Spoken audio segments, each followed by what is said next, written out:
Olá, boa noite. Eu sou o William Galvão e este é o Jornal da Justiça desta sexta-feira, 29 de setembro.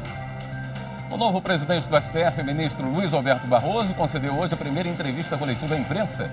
Ele afirmou que não há crise com o Congresso, defendeu o diálogo entre as instituições e falou como vai ser a gestão dele à frente do Supremo nos próximos 2 anos. Esse é o destaque de hoje e você acompanha também nesta edição.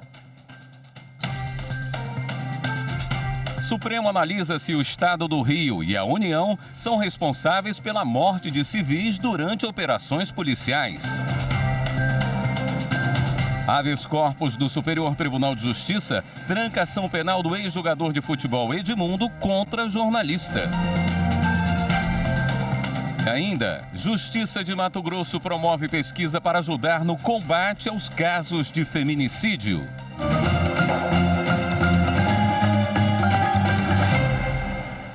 O Supremo analisa se o Estado do Rio e a União são responsáveis pela morte de civis durante operações policiais. O ministro Edson Fachin é o relator da ação que está em julgamento no plenário virtual até sexta-feira da semana que vem. Repórter Viviane Novaes traz os detalhes. O julgamento é sobre a morte de Vanderlei Conceição de Albuquerque. Em junho de 2015, ele foi atingido por uma bala dentro de casa em Manguinhos, na zona norte do Rio de Janeiro. Naquele dia, houve um tiroteio na comunidade entre moradores, PMs e militares do Exército. A família de Vanderlei entrou com uma ação na Justiça contra a União e o Estado do Rio. Mas a primeira e segunda instância negaram os pedidos da família. A família, então, recorreu ao Supremo. O relator do caso, o ministro Edson Fachin, entendeu que a União e o Estado do Rio de Janeiro devem pagar uma indenização de R$200 mil para cada um dos pais de Vanderlei e R$100 mil ao irmão, além de ressarcir as despesas com o funeral e pagar pensão vitalícia. Para o relator, o descumprimento reiterado das determinações da Corte Interamericana de Direitos Humanos, no caso Favela Nova Brasília versus Brasil, além de demonstrar a omissão do poder público no dever de segurança pública, revela cotidianamente as consequências desastrosas das operações de agentes da segurança pública. Diante desse cenário, disse o ministro, não se pode limitar a descobrir de onde partiu o projétil, sendo necessário olhar para o serviço de segurança pública realizado como um todo, incluindo a tomada de decisão em realizar a operação e o seu planejamento. Edson Fachin entendeu que o caso é de repercussão geral, ou seja, a decisão vai valer para todos os processos semelhantes em tramitação no Judiciário. O julgamento no plenário virtual termina no dia 6 de outubro, com o voto dos outros ministros. Domingo tem eleição para os conselhos tutelares de todo o país e vai contar com o apoio da Justiça Eleitoral. A repórter Mariana Fabre explica na reportagem. Cidadãs e cidadãos terão um novo encontro com as urnas eletrônicas nesse fim de semana. Os equipamentos foram cedidos pela Justiça Eleitoral para a realização da eleição de conselhos tutelares. No domingo, cerca de 30 mil novos conselheiros e conselheiras serão eleitos para atuar na defesa dos direitos de crianças e adolescentes. Assim como nas eleições para o Executivo e Legislativo, a votação conta com diversos recursos de segurança, como a assinatura digital, que protege dados e identifica autoridades, o registro digital do voto, que garante o sigilo do voto, a impressão da zerésima, que comprova que a urna não contém nenhum voto antes da eleição começar, e o boletim de urna, impresso no final da votação, que mostra os votos recebidos por cada candidatura. A tecnologia da urna eletrônica será colocada à disposição dos conselhos municipais da criança e do adolescente, que são responsáveis pela votação. Para saber mais sobre candidaturas e locais de votação, é só consultar a prefeitura da sua cidade. A seguir, Justiça de Mato Grosso promove pesquisa que deve ajudar no combate aos casos de feminicídio. Voltamos em instantes.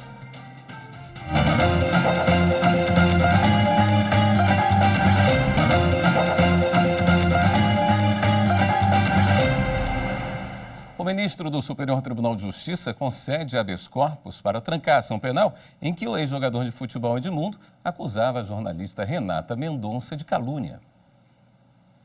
O ministro do Superior Tribunal de Justiça, Messode Azulay Neto, concedeu ordem de habeas corpus para trancar a ação penal em que o ex-jogador de futebol Edmundo acusava a jornalista Renata Mendonça de calúnia.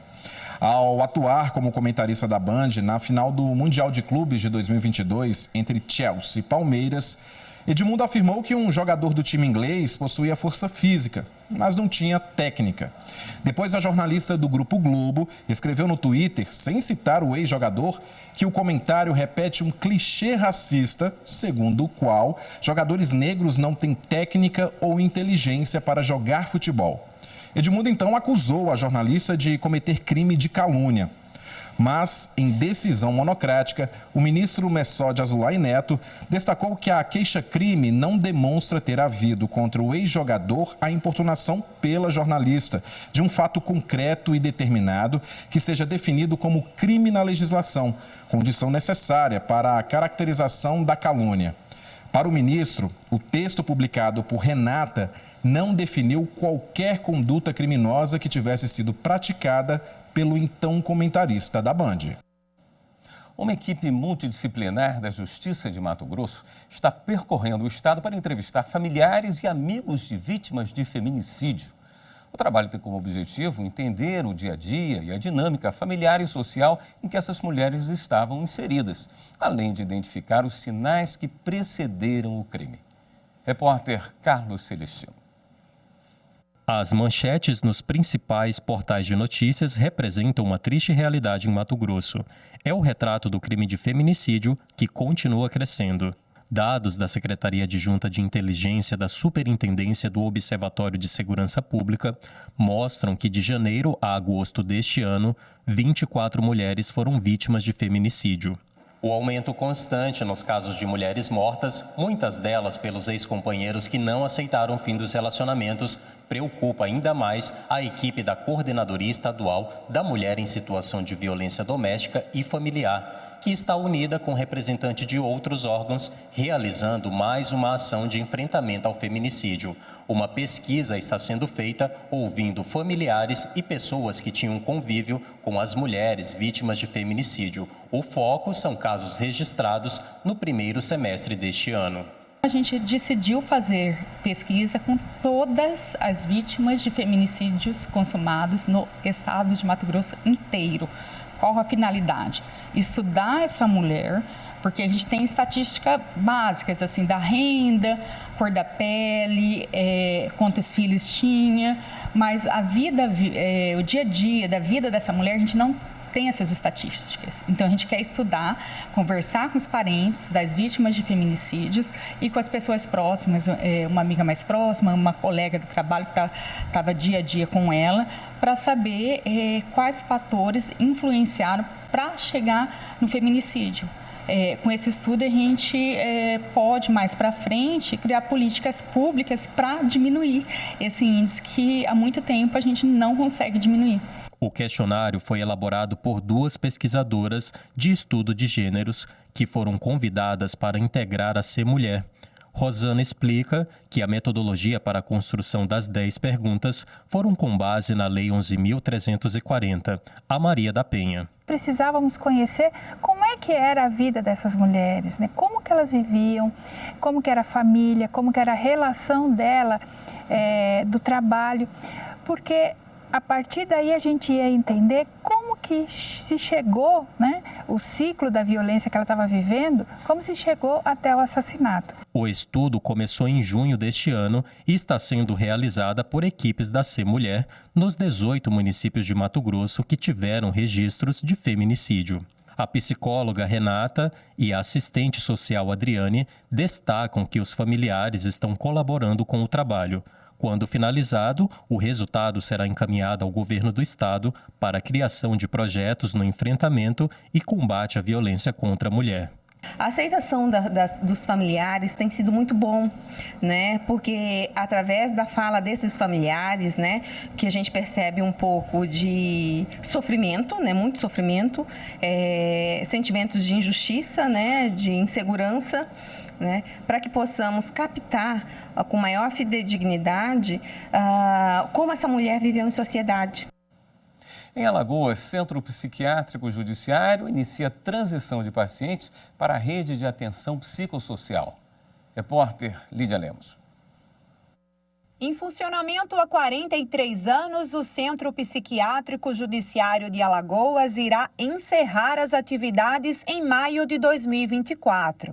A medida, como explica o juiz Yuli Rotter, é fruto da Resolução 487 do Conselho Nacional de Justiça, que estabelece o fim dos hospitais de custódia e de tratamento psiquiátricos, mais conhecidos como manicômios judiciários, em todo o país. Isso indica que as pessoas, esses pacientes que aqui estão, devem ter um tratamento adequado. E esse tratamento adequado não é numa lógica manicomial, numa lógica de segregação, que importa, inclusive, na piora do caso médico deles. Então, o que é indicado realmente é a colocação deles em um tratamento. A resolução do CNJ cumpre no Judiciário o que diz a Lei Antimanicomial de 2021, que mudou o tratamento de todas as pessoas com transtornos psiquiátricos no Brasil, orientando o acompanhamento para a reinserção social em comunidade, não em unidades isoladas como esta. A gente tem pessoas que estão aqui que estão, inclusive, por questão de ameaça. Algo furto, mas estão aqui. Então, essas pessoas voltam para os seus territórios, vão ter o tratamento e que provavelmente esse tratamento, se elas estivessem ao tempo, não praticariam esse fato. Então, nós vamos restabelecer essas pessoas como sujeitos de direitos a receber do poder público o direito à saúde deles. No território deles e de todos nós, tem equipamentos de saúde, são os CAPs, residências terapêuticas, aonde que eles serão encaminhados e terão um projeto terapêutico singular, aonde que vai ser feito um acompanhamento, não só dele, como da família, da comunidade a qual ele está inserido. Atualmente, 125 internos são tratados no Centro Psiquiátrico em Alagoas. O diretor do CPJ, Márcio Costa, explica que a força-tarefa para a desinstitucionalização dos custodiados já começou. Foi criado um grupo de trabalho, uma parceria do TJ, SERES, CESAL e outras instituições parceiras, para esse grupo de trabalho justamente trabalhar nessa transição da extinção dos manicômios, né? E o primeiro passo foi a realização de um censo populacional com os pacientes aqui do centro psiquiátrico para diagnosticar o perfil de cada um dos nossos pacientes. Existe a equipe conectora criada por esse grupo de trabalho que vai fazer um acompanhamento a partir da desinternação e o encaminhamento dos nossos pacientes para as residências terapêuticas, para os CAPs, para essa rede de apoio que vai acolher os internos. Para a psiquiatra Tainá Carvalho, a resolução vai trazer para esses pacientes que representam 2% da população brasileira um olhar individual para cada caso.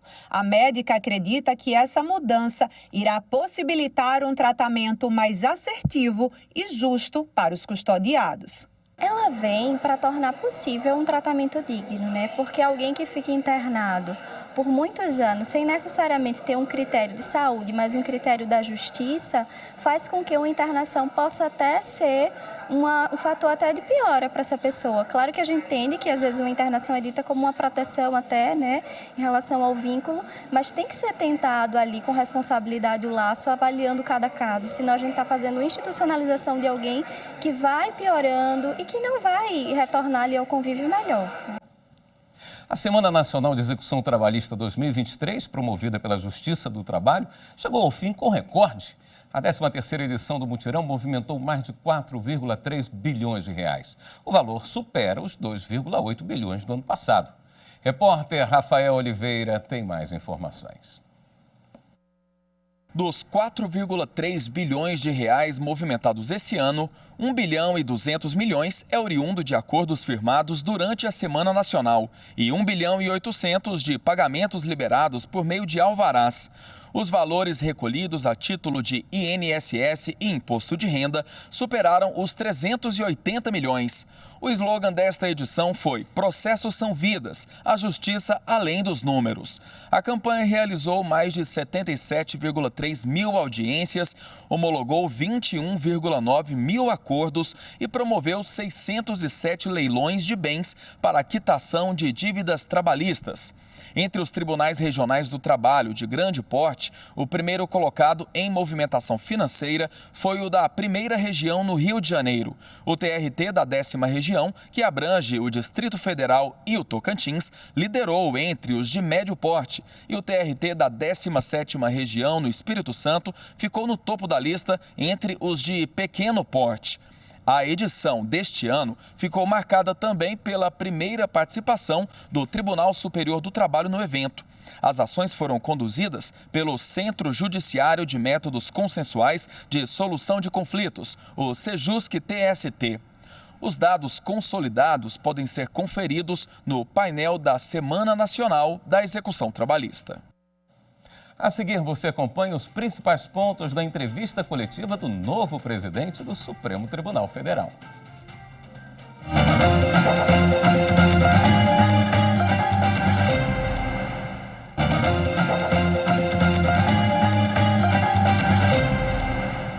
O novo presidente do Supremo Tribunal Federal, ministro Luiz Roberto Barroso, concedeu hoje a primeira entrevista coletiva à imprensa. Ele pregou o diálogo entre as instituições, explicou como vai ser a gestão dele à frente do STF nos próximos 2 anos e também falou sobre temas que o STF terá de enfrentar. Nós vamos falar agora ao vivo com a repórter Marta Ferreira, que acompanhou toda a entrevista. Boa noite, Marta. Boa noite, William. Boa noite a todos. Essa coletiva foi realizada aqui no Salão Branco do Supremo Tribunal Federal. Durou pouco mais de 1h30 e reuniu jornalistas de diversos meios de comunicação. A primeira informação que a gente tem para trazer sobre essa coletiva é que haverá sessão extraordinária no plenário na próxima terça-feira, porque por conta do feriado da outra semana, o ministro decidiu antecipar essa sessão e vai tratar de sistema prisional. Outro destaque dessa coletiva foi a questão sobre o diálogo com os outros poderes. Vamos ver? Eu pretendo dialogar com o Congresso de uma forma respeitosa e institucional, como deve ser. Não vejo crise. O que existe, como em qualquer democracia, é a necessidade de relações institucionais fundadas no diálogo, na boa vontade e na boa fé. E disso eu não tenho nenhuma dúvida que acontecerá. O ministro também falou sobre a questão do combate à desinformação, que é uma das suas prioridades. Confira aí. Nós precisamos de educação midiática nessa matéria. Nós precisamos informar as pessoas que elas não devem repassar informação cuja procedência desconhecem ou cuja autenticidade não puderam confirmar. Porque boa parte da desinformação, quem repassa são pessoas inocentes que recebem aquilo e passam adiante sem nenhum tipo de avaliação crítica. Outro questionamento que o presidente e o ministro Luiz Roberto Barroso respondeu foi sobre o julgamento do porte de maconha para o consumo pessoal. Vamos ver? O Supremo, basicamente, o que o Supremo está fazendo é definir qual quantidade vai ser considerada porte e qual quantidade, a partir da qual nós vamos considerar tráfico. É isso que o Supremo está fazendo. E isso é da competência do Supremo, porque quem prende é o juiz. Numa democracia, só quem tem competência para prender é o juiz. A polícia pode prender em flagrante, mas imediatamente tem que submeter aquela prisão a um juiz. Se nós não estabelecermos, como foi o meu voto original lá atrás, e que agora parece que vai granjear maioria, o que nós estamos fazendo é estabelecendo qual a quantidade que se vai considerar porte e qual a quantidade que se vai considerar tráfico, para que não seja o policial de plantão que tome essa decisão, porque na prática, como estava no meu voto, como estava no voto do ministro Alexandre, o que acontece é que nos bairros ricos uma quantidade X é considerada porte e nos bairros pobres a mesma quantidade X é considerada tráfico. Portanto, é para acabar com essa discriminação contra as pessoas pobres, contra as pessoas de periferia, que nós queremos estabelecer um critério judicial e não um critério que cada policial individualmente vá determinar. Outro tema também que Barroso foi questionado e respondeu foi sobre o tema aborto, que ele disse que envolve questões religiosas respeitáveis e que o tema precisa ser melhor amadurecido. Vamos ver? A interrupção da gestação é uma questão controvertida em todo o mundo. Em alguns países, esse tema foi resolvido pelos tribunais constitucionais. Em outros países, foi tratado por legislação. E acho perfeitamente normal que uma questão importante e divisiva da sociedade como essa seja debatida no Congresso também. De modo que não acho que isso seja um problema e não acho que essa seja uma questão que possa ser levada adiante sem um debate público relevante. E o tema plenário virtual também foi outro motivo de questionamento por um dos jornalistas.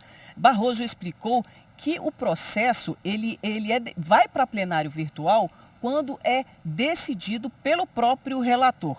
Vamos ver o que ele explicou agora. O julgamento em plenário virtual, ao contrário do que às vezes se supõe, não interfere com o direito de defesa. O julgamento no plenário virtual, como saberão, o relator coloca o seu voto escrito e os demais ministros têm uma semana para também veicularem os seus votos. O que é um sistema e as sustentações são feitas também no plenário virtual e você só consegue chegar ao estágio seguinte se você ouvir a sustentação oral.